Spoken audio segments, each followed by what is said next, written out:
kilala kong tupang akin, ako'y kilala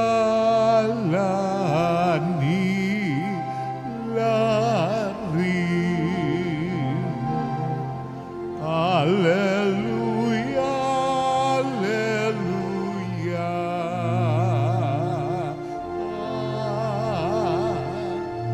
Alleluia,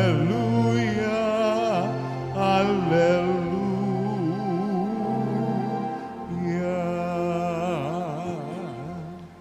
Sumainyo ang Panginoon.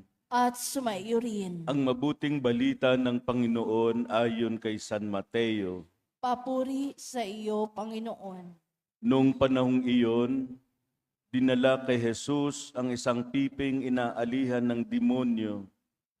Pinalayas ni Jesus ang demonyo at nakapagsalita ang pipi. Namangha ang mga tao at sinabi nila, "Kailan may walang nakitang katulad nito sa Israel?" Datapwat sinabi ng mga Pariseo, ang prinsipe ng mga demonyo ang nagbigay sa kanya ng kapangyarihang magpalayas ng mga demonyo. Nilibot ni Jesus ang mga bayan at nayon at nagturo sa mga sinagoga. Ipinangaral niya ang mabuting balita tungkol sa paghahari ng Diyos at pinagaling ang mga may sakit. Anumang kanilang karamdaman. Nang makita niya ang napakaraming tao, nahabag siya sa kanila, sapagkat sila lito at lupaypay, parang mga tupang walang pastol. Kaya't sinabi niya sa kanyang maalagad, sagana ang anihin, ngunit kakaunti ang mag-aani. Idalangin ninyo sa may-ari ng anihin na magpadala siya ng mga manggagawa sa kanyang anihin. Mga kapatid, ang mabuting balita ng ating kaligtasan. Pinupuri ka namin, Panginoong Hesukristo. Umupo ang lahat at makinig sa humilya. May isang taong inaalihan ng demonyo, ang sabi, dinala kay Jesus at pinalayas ni Jesus ang demonyo. Nagkaroon ng dalawang reaksyon ang mga nakakita sa ginawa ni Jesus. Ang madlang people, ang sabi nila, kailanman ay wala pang nakitang katulad nito sa Israel.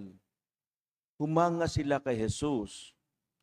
Pero sa kabilang banda naman, nag-react ang mga Pariseo, ang sabi nila, nagpapalaya siya ng mga demonyo sa pamamagitan ng kapangyarihan ng pinuno ng mga demonyo.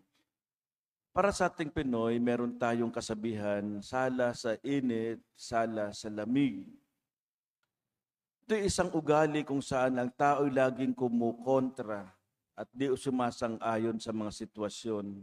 Ibig sabihin, kahit anong gawin ni Jesus, magre-react at magre-react ang mga Pariseo, lagi na lang negative ang reaksyon nila kay Jesus. Yung pagpapagaling ng bulag, pagpapagaling ng bingi, at yung taong pipi, sa Biblia ay may malalim na kahulugan. Subalit para sa akin, yung spiritually blind, spiritually deaf, and spiritually mute ay mas serious pa kaysa physical na may karamdaman. The Pharisees in the gospel represent such people. They are spiritually blind, they are spiritually deaf and mute. Hindi nila nakikita ang kabutihang ginagawa ni Jesus. Hindi nila nakikita ang Diyos at work in Jesus. Mas matindi pa sila sa mga bingi rin dahil hindi nila marinig at hindi nila maintindihan ang sinasabi ni Jesus.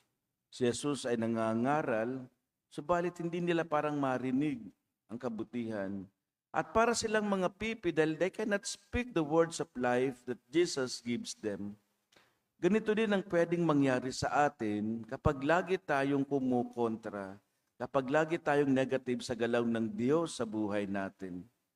Itong parte ng Ebanghelyo ni Matthew, ito yung parang general description or summary kung anong gawain ni Jesus. He was going through all the towns and villages of Galilee.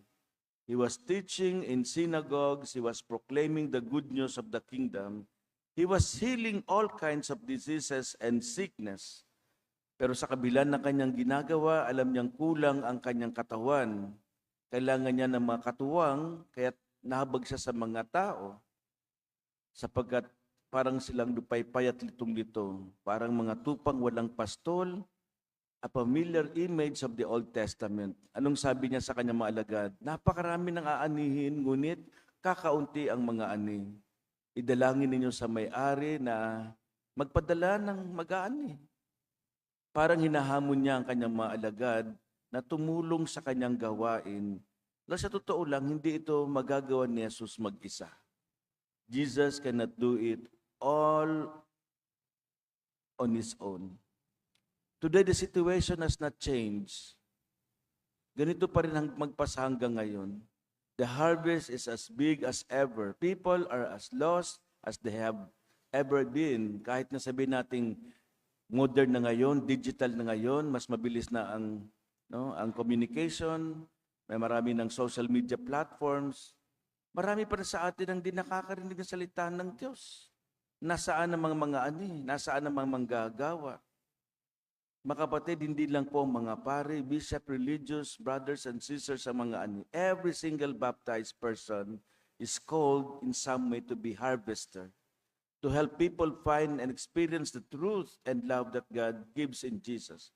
Bawat isa sa atin ay may bukasyon at tinatawag, a call to serve and build the kingdom of God. Kahit saan niya tayo inilagay, sa ating simpleng pamumuhay, sa ating mga makasalamuha sa araw-araw, He is using us to make His love known to others. Tingnan natin ang ating mga puso, sana makita natin ang sagot sa katanungan, where are the laborers? Tayo ang manggagawa, sana tumugon tayo na may pusong tulad ng puso ni Jesus, with hearts that resembles His own. Nawa'y makita ang Diyos sa ating ginagawa, at ito ang hamon, malaking hamon sa atin ng Ebanghelyo ngayong araw.